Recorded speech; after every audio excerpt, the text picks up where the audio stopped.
आज हम भारतीय राष्ट्रीय आंदोलन की एक और विरासत का जिक्र करेंगे, जिसका नाम है सामाजिक समानता। हम जानते हैं कि प्राचीन काल से ही भारत की जो सामाजिक संरचना है उसका आधार वर्ण रहा है, और यह वर्ण व्यवस्था कर्म पर आधारित थी। लेकिन धीरे धीरे वर्ण व्यवस्था ने जाति व्यवस्था का रूप ले लिया और वह कर्म के स्थान पर जन्म पर आधारित हो गई। धीरे धीरे जो जातियां थीं उनमें इतना पदसोपानीय व्यवस्था हो गई कि ऊपर की जातियां और नीचे की जातियों में बहुत ज़्यादा भेदभाव और अंतर होने लगा। पूरी सामाजिक व्यवस्था पर ब्राह्मणवादी व्यवस्था का वर्चस्व हो गया और इस व्यवस्था को आगे चलकर धर्मशास्त्रों ने भी मान्यता दी। प्राचीन काल में ही जैन धर्म और बौद्ध धर्म ने इस जाति व्यवस्था का विरोध किया, जन्म के आधार पर किए जाने वाले भेदभावों का विरोध किया और एक बड़ा आंदोलन जाति व्यवस्था और ब्राह्मणवाद के खिलाफ खड़ा हुआ। लेकिन आगे चलकर धीरे धीरे यह विरोध, यह आंदोलन दब गया और भारत पुनः जन्म पर आधारित जाति व्यवस्था की संरचना पर खड़ा रहा। मध्यकाल तक आते आते पूरा भारतीय समाज एक जकड़न की स्थिति में था, जड़ता थी, अंधविश्वास थे और जिसे कई लोग अंधकार का युग भी कहते हैं। लेकिन इसी मध्यकाल में इस जड़ता के खिलाफ फिर एक आंदोलन खड़ा हुआ जो अपनी मूल प्रकृति में आध्यात्मिक था, जिसे भक्ति आंदोलन कहा। लेकिन भक्ति संतों ने कई तरीकों से हिंदुस्तान के अलग अलग कोनों से जाति व्यवस्था के खिलाफ आवाज़ उठाई, जाति व्यवस्था पर प्रहार किया। लेकिन यह विरोध और यह आंदोलन भी तात्कालिक सिद्ध हुआ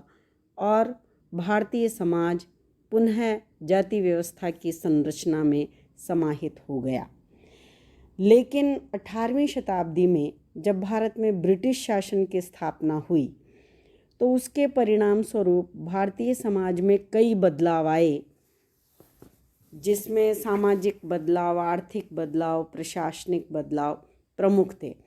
और इन बदलावों की वजह से भारत के समाज में बदलाव आने लगा और यहाँ के लोगों ने पश्चिमी व्यवस्थाओं को समझा, पश्चिमी सामाजिक संरचनाओं का अध्ययन किया और यहाँ भी धीरे धीरे एक समाज और धर्म को लेकर आंदोलन खड़ा हुआ। इस आंदोलन के कई लोग अगुवा थे, जिनमें हम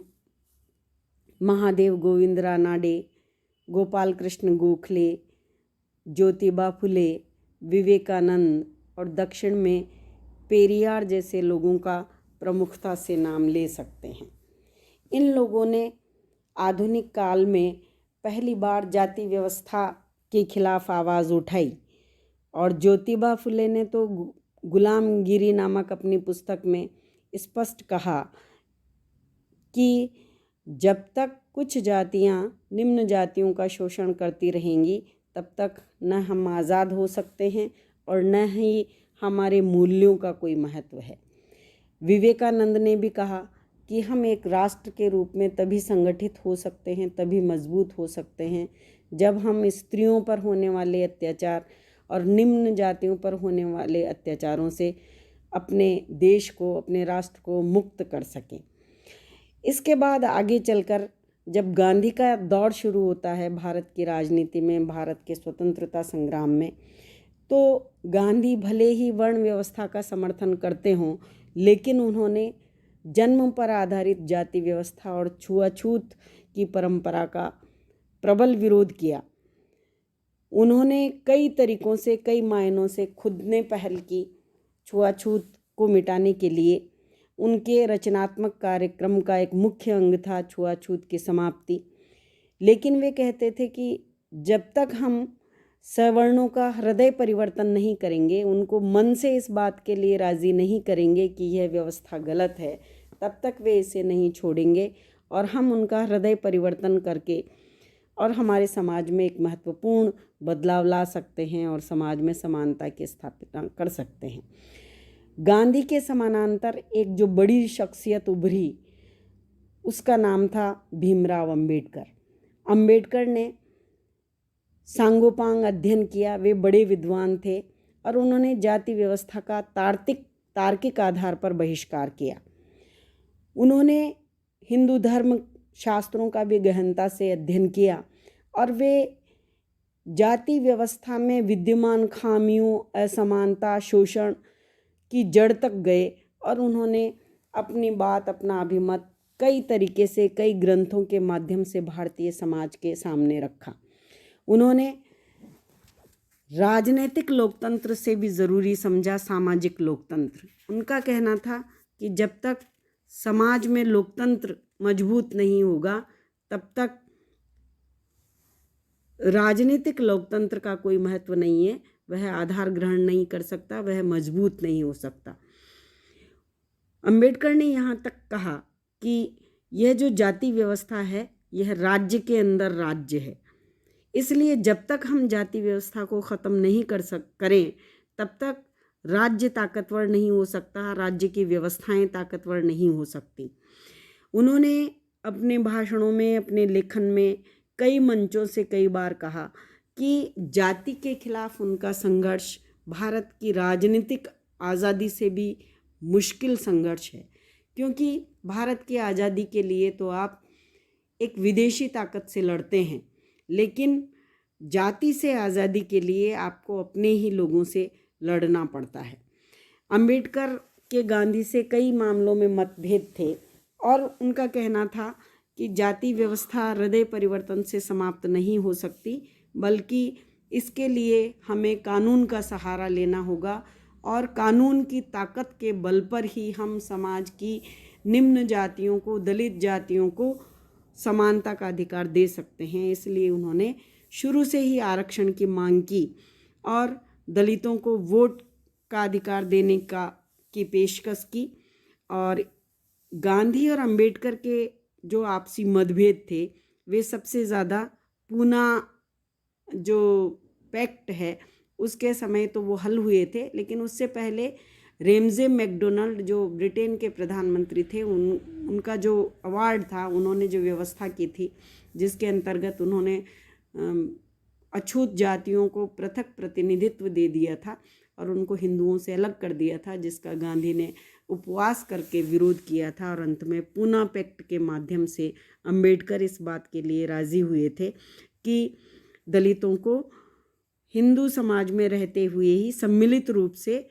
आरक्षण मिले। और गांधी ने जो आरक्षण का समझौता किया उसमें उनको, दलितों को उससे भी ज़्यादा अधिकार मिले, उससे भी ज़्यादा सीटें मिली जो रेमजे मैकडोनल्ड के अवार्ड में दिया गया था। इस प्रकार राष्ट्रीय आंदोलन के दौरान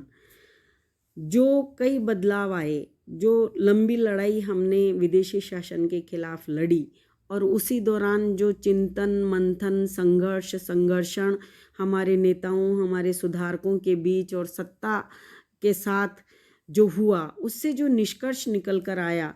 उसमें जो हमने भारत का संविधान बनाया, उस संविधान में जिसमें अंबेडकर स्वयं प्रारूप समिति के अध्यक्ष थे, हम 1947 से 1950 के बीच में संविधान बनाते वक्त इस निष्कर्ष पर पहुँचे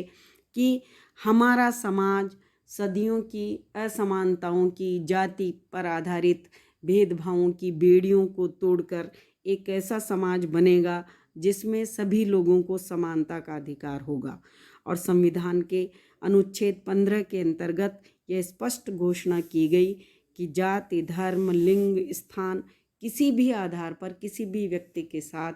कोई भेदभाव नहीं किया जाएगा। यही नहीं,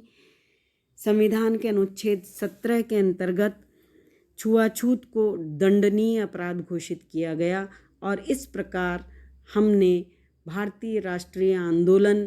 के दौरान पाए गए मूल्यों के आधार पर हमने जो सीखा और जो देश बनाया, उसमें हमने एक ऐसे समाज की स्थापना की जिसमें सब लोग समान थे, सब व्यक्ति बराबर थे, और यह तय किया कि व्यक्ति के